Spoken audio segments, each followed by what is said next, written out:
नमस्कार, India voice देख रहे हैं आप और मैं हूं आपके साथ शिवम दुबे। इंडिया वॉइस के खास कार्यक्रम देवभूमि समाचार में आप सबका स्वागत है। बुलेटिन की शुरुआत करेंगे। उत्तराखंड कांग्रेस में समीक्षा बैठकों का दौर अब खत्म हो चुका है। पर्यवेक्षक पीएल पुनिया ने सभी 5 लोकसभा सीटों की समीक्षा के साथ साथ पार्टी के संगठनों के पदाधिकारियों से बातचीत की और उनसे भी चुनाव में मिली हार के कारणों का रीजन यानी कारण समझने की कोशिश की। पर्यवेक्षक अपनी रिपोर्ट पार्टी हाईकमान को अब सौंपेगी।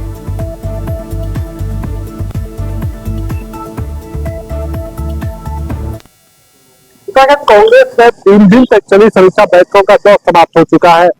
प्रदेश के नेताओं की तरफ से जो सुझाव दिए गए, जो शिकायत दी गई, उसकी रिपोर्ट पर्यवेक्षक पीएल पुनिया पार्टी हाईकमान के सामने रखेंगे। देहरादून से दिल्ली जाने के दौरान वो अपनी इस रिपोर्ट को कंपेयर करेंगे और फिर पार्टी हाईकमान के सामने इस रिपोर्ट को रखने का काम किया जाएगा। लेकिन इतना जरूर कहा जा सकता है कि कांग्रेस पार्टी के वरिष्ठ नेताओं ने संसाधनों की कमी और संगठन के कमजोर होने की बात जरूर पर्यवेक्षक के सामने यहाँ पर रखी है, क्योंकि जिस प्रकार से बीजेपी ने लोकसभा चुनाव में अपना मजबूत संगठन और संसाधनों का उपयोग यहाँ पर किया था, 5 सीटों पर जीत हासिल करी थी, उसी प्रकार से कांग्रेस के नेताओं ने भी कहा कि संगठन को मजबूत करने की जरूरत है। इसके लिए जरूर है कि पार्टी की तरफ से कड़े निर्देश यहाँ पर उठाए जा सके, जरूरी कदम यहाँ पर उठाए जा सके। सीधे तौर पर कहा गया कि कार्यकर्ताओं के मन की बात को सुनना जरूरी है और बड़े नेताओं को भी चुनाव मैदान में आना जरूरी है ताकि कार्यकर्ताओं का हौसला बना रह सके। ये कहा जा सकता है कि 3 दिन की बैठकों में कांग्रेस पार्टी ने अपनी समीक्षाओं में हर उस चीज को यहाँ पर बताने का काम पर्यवेक्षक के सामने किया है जो अब तक वो दूसरे पार्टी नेताओं के सामने नहीं जा रहा था।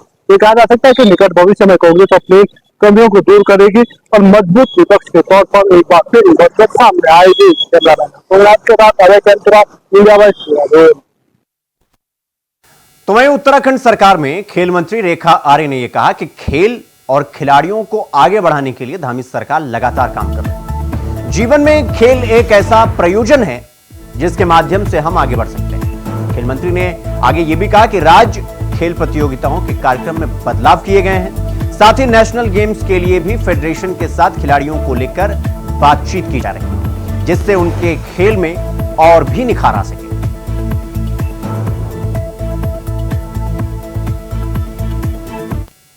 लेकिन चूंकि स्टेट गेम कराने का जो समय अब जो आ रहा है उसमें चूंकि बरसात के दिन है और फेडरेशंस, स्पोर्ट्स फेडरेशन हो या एसोसिएशन हो, उन सब की रिकमेंडेशन थी क्योंकि स्टेट से बच्चे आएंगे तो कई घटनाएं या दुर्घटनाएं होने की संभावना है, ट्रैवलिंग होना या रोड का बाधित होना, ये कई सारी चुनौतियां हैं। तो इसलिए स्टेट गेम्स ना कराते हुए आज डिपार्टमेंट ने ये निर्णय लिया है कि हमारे बच्चे जो कि नेशनल गेम में पार्टिसिपेट करेंगे तो उनके फेडरेशन में जो हमारे बच्चे नेशनल गेम के लिए जो चिन्हित होंगे 1 से लेकर 10 तक जिनकी रैंकिंग रहेगी वैसे बच्चे, और जिसे फेडरेशन देना चाहता है कि भाई ये बच्चे आगे चल के नेशनल में अच्छी तरीके से पार्टिसिपेट कर सकते हैं, स्टेट के लिए मेडल ला सकते हैं, तो ऐसे बच्चों के लिए स्पेशल ट्रेनिंग या स्पेशल कैंप उनके लिए हम लोग आयोजित करने जा रहे हैं।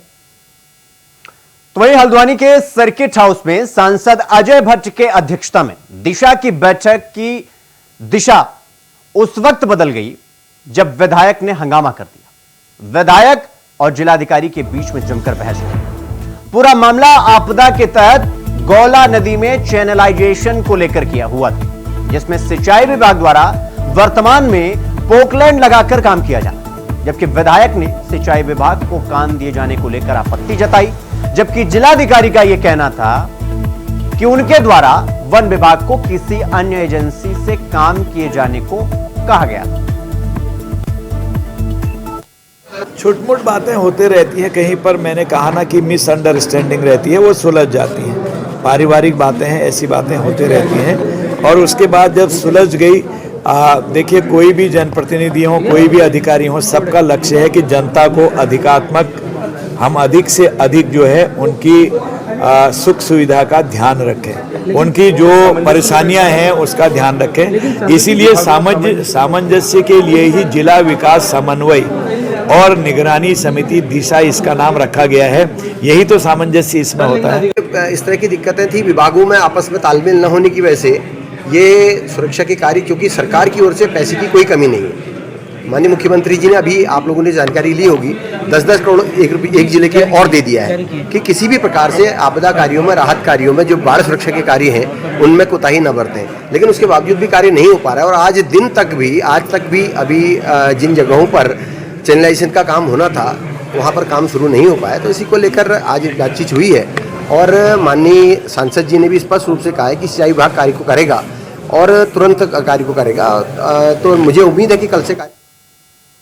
रुक करेंगे अगली खबर की ओर। अगली खबर देहरादून से है, जहां कृषि मंत्री गणेश जोशी ने लोक पर्व हरेला के उपलक्ष्य में और एक पेड़ मां के नाम अभियान के तहत कंडोली चिडोवाली स्थित सीनियर सिटीजन पार्क में आयोजित वृक्षारोपण कार्यक्रम में शामिल होकर वृक्षारोपण किया।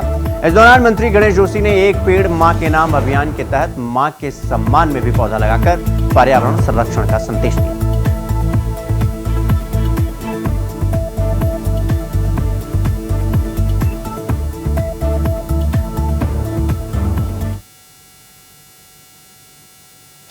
तो उत्तराखंड में शेरे गढ़वाल के नाम से मशहूर पूर्व कैबिनेट मंत्री हरक सिंह रावत ने एक बार फिर अपनी ही पार्टी के नेताओं पर जुबानी हमला बोला है। पूर्व मंत्री ने यह कहा कि उन्हें हरिद्वार से चुनाव न लड़ना पड़े, इसलिए उनके घर ईडी भेजी गई जिससे हरक सिंह रावत डर जाए या परिवार में उलझकर चुनाव न लड़े। ईडी को लेकर हरक सिंह रावत ने कहा कि जिस उद्देश्य के साथ ईडी भेजी गई थी वो उसमें सफल रही, जबकि पार्टी अगर उनके साथ खड़ी होती तो आज परिस्थितियां कुछ और होती। हरक सिंह रावत ने यह कहा कि उनके द्वारा इसकी शिकायत पार्टी हाईकमान को भी की जा चुकी है। अब मैं देखिए मेरे छोटे बेटे की तरह है, मैं अब इस पे कोई टिप्पणी नहीं करना चाहता। अब जो हो गया उस पे जो खराब हुआ उसे सबक लेना चाहिए और जो अच्छा हुआ उसे उत्साह लेना चाहिए, उसे खराब से सबक लेना चाहिए और जो अच्छा हुआ उसे मनोबल को मजबूत करना चाहिए। तो उत्तराखंड कांग्रेस के पूर्व प्रदेश अध्यक्ष गणेश गोदियाल ने केदारनाथ धाम को लेकर उठे विवाद पर एक बार फिर राज्य सरकार से जवाब मांगा है। कांग्रेस के पूर्व प्रदेश अध्यक्ष ने कहा कि जब दिल्ली में मुख्यमंत्री की तरफ से केदारनाथ धाम मंदिर का शिलान्यास किया गया और उसका अनुसरण अब तेलंगाना ने भी, तो अब सरकार के मुखिया को जवाब देना चाहिए कि आखिर किस उद्देश्य से धर्म के नाम पर जनता के विश्वास के साथ खिलवाड़ किया जा रहा है।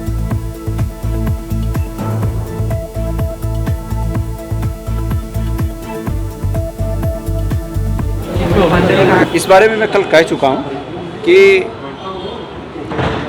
जबकि सरकार के बहुत ही प्रभावशाली लोग किसी काम में सम्मिलित होते हैं तो फिर उसका अनुसरण अन्य लोग भी करते हैं। तो दिल्ली में जिस प्रकार से शिलान्यास में हमारे प्रदेश के मुख्यमंत्री और तमाम सत्ता पक्ष के नेतागण, विधायकगण उसमें शामिल हुए, अब उसका अनुसरण तेलंगाना में भी हुआ और अंततोगत्वा नुकसान, अंततोगत्वा इसकी कीमत उत्तराखंड को चुकानी पड़ रही है। मैंने बहुत स्पष्ट रूप से कहा है कि केदार के साथ तमाम हमारे धार्मिक स्थलों का जर्रा जर्रा किसी की निजी संपत्ति नहीं है, बल्कि ये उत्तराखंड और पूरे सनातन हमारे परंपरा की आध्यात्मिक संपदा है। इस संपदा पर किसी का हक नहीं है और ये सब पूरे जगत के कल्याण के लिए है। इसलिए ये जो गलती सरकार से हुई है, इस गलती को सरकार को सुधारना चाहिए। रुक करेंगे अगली खबर की ओर। अगली खबर देहरादून से है, जहां केदारनाथ धाम के नाम पर बनने वाले मंदिर के बाद उठे विवाद को लेकर युवा कांग्रेस ने पीसीसी मुख्यालय में सरकार की शुद्धि और बुद्धि का यज्ञ किया। युवा कांग्रेस के प्रदेश अध्यक्ष सुमित्र भुल्लर ने कहा कि बीजेपी धर्म के नाम पर लोगों की आस्था से खिलवाड़ करना चाहती है, लेकिन उनके इस उद्देश्य को सफल नहीं होने दिया जाए।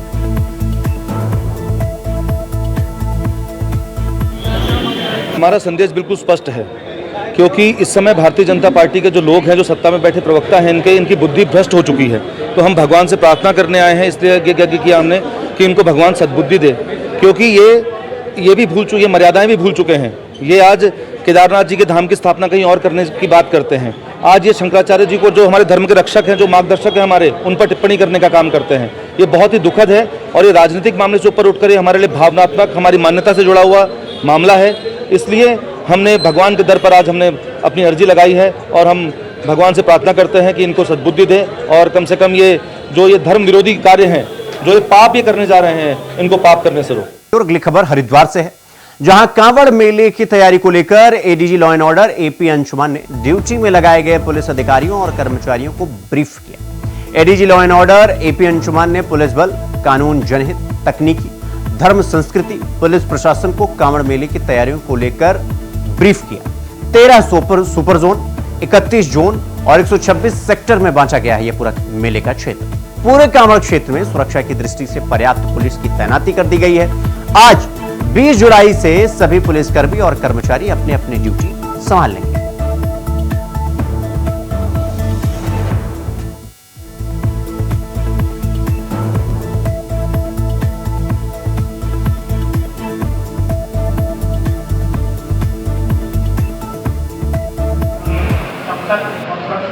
कल परसों भी एक घटना हुई थी जिसमें लहसुन प्याज वाले खाना परोसने को लेकर के समस्या पैदा हो गई थी। तो ये कई बार क्या होता है कि जितने भी कांवड़ रूट पे लोग हैं उनका रेट लिस्ट सही ढंग से हो, प्रदर्शित हो, कौन लोग हैं, ये सब इसके संबंध में निर्देशित किया गया है, जिससे कि आगे कोई इस तरह के विवाद पैदा न हो, सोशल मीडिया पे उसमें न पड़े, क्योंकि पुलिस फिर कार्रवाई करेगी। आज एक तो फोर्स की ब्रीफिंग है और साथ ही साथ हमारे जितने सेक्टर और जोनल मजिस्ट्रेट हैं उनकी भी फोर्स के साथ एक ब्रीफिंग है। उसका उद्देश्य सिर्फ यही है कि जो हमारे कांवड़ के ड्यूटी पे लगे हैं उन मजिस्ट्रेटों की, जो हमारे सेक्टर ऑफिसर्स हैं, पुलिस ऑफिसर्स के साथ एक मुलाकात हो जाए, आपस में हेलो हाय हो जाए, उसके बाद नंबर्स वगैरह शेयर करें ताकि ज़रूरत पड़ने पर, और आज से जब ड्यूटी लगती है, जिन स्थानों पर इनकी ड्यूटी लगती है, लगातार जितने भी स्टेक होल्डर्स हैं उनके साथ वो मीटिंग कर लें। अगर उनको लगता है कि किसी स्थान विशेष पर कोई कार्य करने की जरूरत है जिसकी वजह से श्रद्धालुओं को के रास्ते में रोक लग सकती है, तो उसको हम सॉर्ट आउट। खबर रुड़की से है, जहां कांवड़ यात्रा के चलते अब पुलिस प्रशासन अलर्ट हो चुका है। हरिद्वार के एसएसपी परमेंद्र सिंह डोभाल ने यह कहा कि कांवड़ यात्रा के दौरान सभी दुकानों और ढाबे वालों को अल्टीमेटम दिया गया है कि सभी दुकानदार अपनी अपनी दुकानों पर अपने फर्म और अपने नाम लगा कर रखें। साथ ही उन्होंने सभी थाना प्रभारियों और चौकी इंचार्ज को निर्देशित किया है कि सभी दुकानदारों का वेरिफिकेशन करना बहुत जरूरी है। साथ ही दुकानदार और दुकान पर काम करने वाले लोगों के नाम भी लिखना जरूरी है।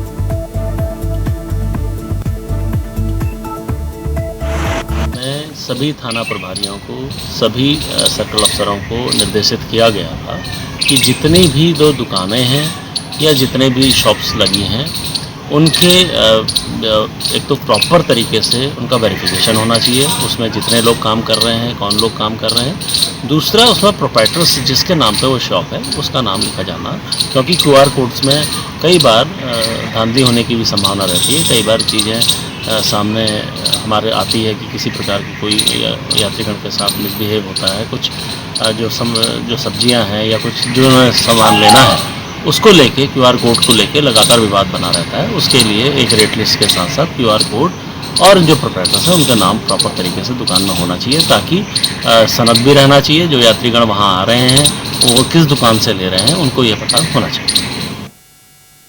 रुक करेंगे अगली खबर की ओर। अगली खबर रुड़की से है, जहां मंगलौर के अब्दुल कलाम चौक पर हिंदू संगठन के लोगों ने मिलकर पंचायत का आयोजन किया, जिसमें कई जगहों के हिंदूवादी संगठन के कार्यकर्ताओं ने हिस्सा लिया।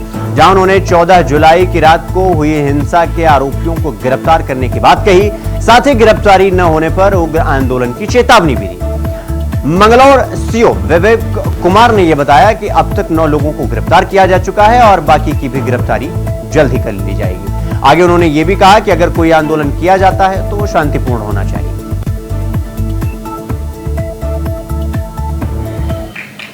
के अंदर एक जिहादी घटना हुई थी, एक आतंकवादी घटना हुई थी कि एक विधायक के जुलूस के अंदर, जीतने के बाद विजय जुलूस के अंदर एक जिहादी भीड़ ने हिंदुओं के घरों पे पथराव किया, हिंदुओं की महिलाओं के ऊपर पथराव किया, उनके साथ व्यभिचार करने का प्रयास किया और पुलिस जब आई तो पुलिस की वर्दी के ऊपर हमला किया गया। यह घटना पूरे देश भर में वायरल हुई। यह पूरे देश भर में हरिद्वार को शर्मसार करने वाली घटना है। इसके खिलाफ संगठन खड़ा हुआ था कि हम मंगलौर के अंदर एक बड़ा आंदोलन खड़ा करेंगे, हिंदू हम सब एक हैं के नारे के साथ आज इकट्ठा होंगे। पर प्रशासन और शासन के बड़े अधिकारियों ने आग्रह किया कि कांवड़ यात्रा बड़ी एक यात्रा है और ये हिंदुओं का शौर्य यात्रा है, इसके मद्देनजर इस कार्यक्रम को स्थगित किया जाए हमने आज इस कार्यक्रम को सांकेतिक छोटा करते हुए इस कार्यक्रम को किया है। अधिकारियों ने आगे आश्वासन दिया है और संगठन ने 5 तारीख का समय तय किया है कि 5 तारीख तक अगर कठोर कार्रवाई नहीं हुई तो एक बड़ा आंदोलन मंगलौर में किया जाएगा, जिसमें हरिद्वार और रुड़की पूरे रुड़की क्षेत्र की संख्या आने वाली है और एक बड़ा आंदोलन हम करेंगे। ये एक मामले को लेकर जो है संगठन ने यहाँ पर शांतिपूर्ण धरने का आयोजन किया था। उसमें हमारे द्वारा यही आश्वासन दिया गया, क्योंकि पूर्व में भी हमारे द्वारा इस मामले में 9 गिरफ्तारियां की गई हैं और आगे भी जो भी लोग चिन्हित हैं उनके खिलाफ सख्त से सख्त कार्रवाई की जाएगी और जो भी माहौल है वो शांतिपूर्ण माहौल बना के रखा जाएगा और हर एक आदमी की जो सुरक्षा है वो सुनिश्चित की जाएगी। तो खबरों में आगे बढ़ेंगे। उत्तराखंड में मानसून के दस्तक के बाद से ही प्रदेश में अच्छी बारिश देखने को मिल रही है। अब तक पूरे प्रदेश में सामान्य से 50% बारिश हो चुकी है, जबकि आने वाले दिनों में भी बारिश होने का पूर्वानुमान जारी किया गया है। आपको बता दें कि मौसम विभाग ने 21 और 22 जुलाई को कुमाऊं क्षेत्र के निचले इलाकों में भारी बारिश की संभावना जताई। मौसम केंद्र निदेशक विक्रम सिंह ने लोगों से सतर्क रहने की अपील करते हुए ये कहा कि अगले 2 दिनों में उत्तराखंड के चंपावत, नैनीताल और उधम सिंह नगर में भारी से भारी बारिश होने की संभावना है।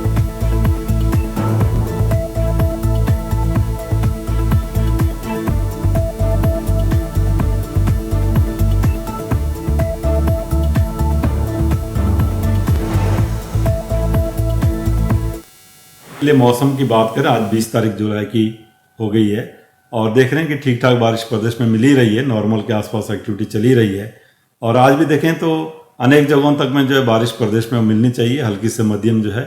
और एक दुक्का जगहों में अगर हैवी रेन की बात करें तो उसमें देहरादून है, नैनीताल है या चंपावत डिस्ट्रिक्ट है या इसी तरह अंदर में जो हमारे बागेश्वर और पिथौरागढ़ डिस्ट्रिक्ट है उनमें भी संभावना है एक दुक्का जगहों में आज भारी वर्षा वहाँ पर मिलेगी। तो कहीं ना कहीं छोटे मोटे जो रास्ते हैं वो बंद हो ही रहे हैं, इस तरह का जो इम्पैक्ट हो ही रहा है और नदियों में भी काफ़ी जो जल स्तर है बढ़ा हुआ है। लेकिन जो एक्टिविटी अगर कल से बात करें 21 तारीख से और 22 तारीख ये 2 दिन जो है, तो इसमें जो लोअर कुमाऊं रीजन में यहाँ पे काफ़ी एक्टिविटी वो बढ़ने वाली है, इंटेंस एक्टिविटी वहाँ पे रेनफॉल की होने वाली है। तो आप ये कह सकते हैं कि 21 और 22 को अगर मैं बात करूँ नैनीताल, चंपावत और उधम सिंह नगर की, तो इनमें भारी से बहुत भारी वर्षा जो है कुछ जगहों में मिलने की संभावना है 21 तक। तो अगली खबर मसूरी से है, जहां भारी बारिश से जनजीवन पूर्णतः अस्त व्यस्त हो गया है। दरअसल आपको बता दें कि बारिश से मसूरी कोतवाली का एक बड़ा भाग भूस्खलन की चपेट में आकर क्षतिग्रस्त हो गया है। मसूरी कोतवाली में बना मां दुर्गा का मंदिर भी भूस्खलन की चपेट में आकर धराशायी हो गया। साथ ही कोतवाली के निचले हिस्से में खड़ी पुलिसकर्मियों की 2 मोटर बाइक और सड़क पर खड़े करीब 7 रिक्शे मलबे की चपेट में आकर बुरी तरह से क्षतिग्रस्त हो गए।